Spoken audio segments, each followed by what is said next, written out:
The Miami Heat have done it once again. They went out and found a superstar talent. The Heat are known for this. They traded for Shaquille O'Neal to play alongside Dwayne Wade, got a championship out of it. You signed LeBron James, you signed Chris Bosh, formed a big three, got 2 rings out of that. You signed Jimmy Butler, didn't work out, but you got the 2 NBA finals. You ran into LeBron and Jokic. No shame in losing to them. They're incredible basketball players.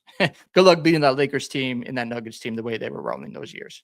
But yeah, you trade Giannis and you also got Bobby Portis in return. I know people say he's garbage, yada, yada, yada, but he can give you a quick 15 points off the bench. He can stretch the floor as a shooter. And you give up Tyler Hero, fringe all-star player, not better than Giannis, where I like his upside, but what are you going to see out of Ware in the future? Maybe they're a good rotational player. I think that's still possible. I like Ware a lot. Jaime Jaquez, and I don't want to butcher his name, Yakachonis, I think how you say it. And they also got 3 first-round picks, 1 pick swap, and 1 second rounder. You give up 5 picks. You swap one of them. But here's the thing. People are saying, oh, they don't have enough shooting. Well, Wiggins, I'm assuming they're going to re-sign him, shot 41% from 3.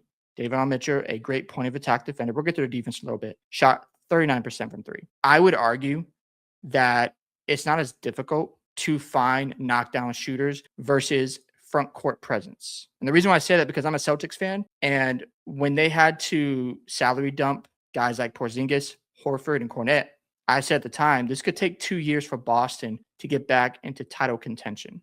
Yes, Kata looked great, but I was also saying this roster is still flawed because they don't have enough playoff experience with these role players. And you saw it in the first round against the Sixers. Hugo Gonzalez, where was he? Baylor Shireman, Kata looked out of his realm against Embiid. So some of that is development. Some of it is playoff experience. And the talent drop-off was definitely magnified in the first round against the playoffs. So for the Heat, they have Bam and Giannis. They have the best front court in the Eastern Conference right now because Giannis and Bam can play help defense. Now, I would say Bam is a better perimeter defender, so I think it's better for Giannis to be more of that rim protector and help defender for Bam than guarding somebody on the perimeter. I think that makes more sense. And if you bring back Andrew Wiggins, that's very important in my opinion. You have a forward who can guard, and then David Mitchell is a great point of attack defender. The Miami Heat's defense is going to be a pain to deal with. There's no doubt about that. Now, on the flip side of this, are they going to win a championship right away next year? I don't think so. And the reason why I say that because you just got to be realistic with expectations because they're going to find somebody in their G League. I know they drafted Ryan Conwell, and he shot 34% last year, but on 10 attempts. Before that, he was at, I saw someone say it was, I think, 40% on 7 3-point attempts. So it just seems like if you keep it at the right attempts, then he'll be fine. It's like the Derek White situation where people were complaining about his shooting percentage going down, but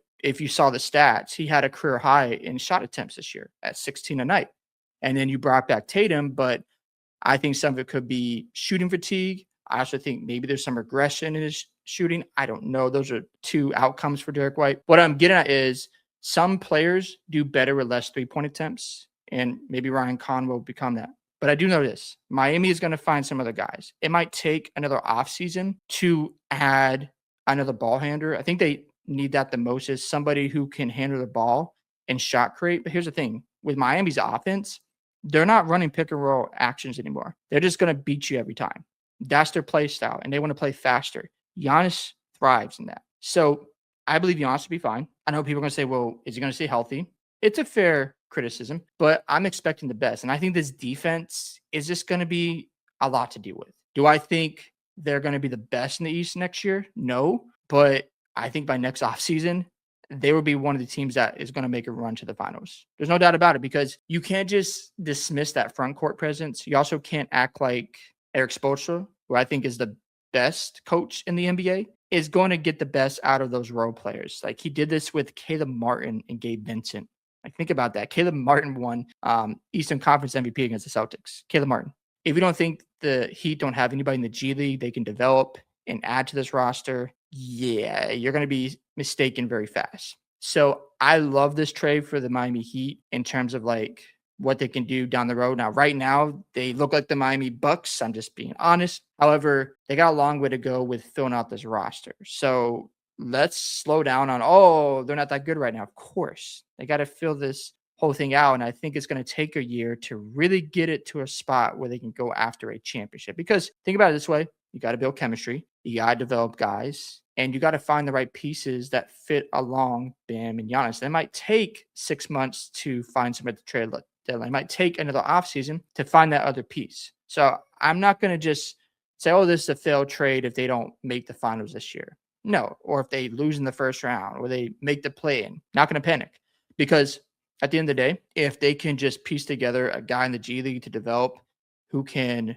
handle the ball, shot create, that's going to be a W. I don't know if Norman Powell fits that mold. I think he's better as a six man. And he was having problems when Tyler Hero came back because his role changed. So do you trust Norman Powell in playoff situations to make the right decisions and to be an effective ball handler?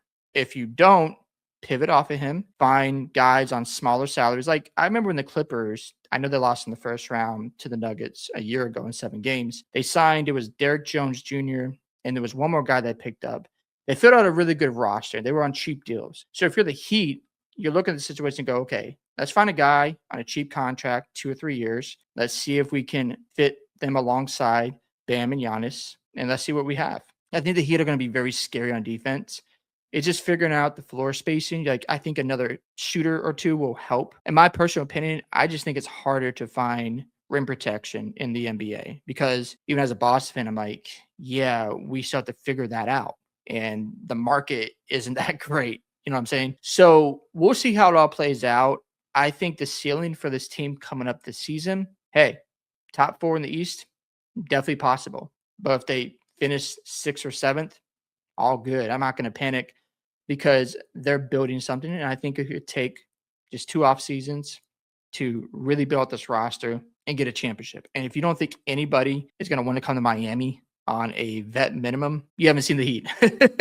I'm just being honest. Now, I understand the CBA has restrictions, it's changed, but Pat Riley, Eric Spoelstra will figure this out.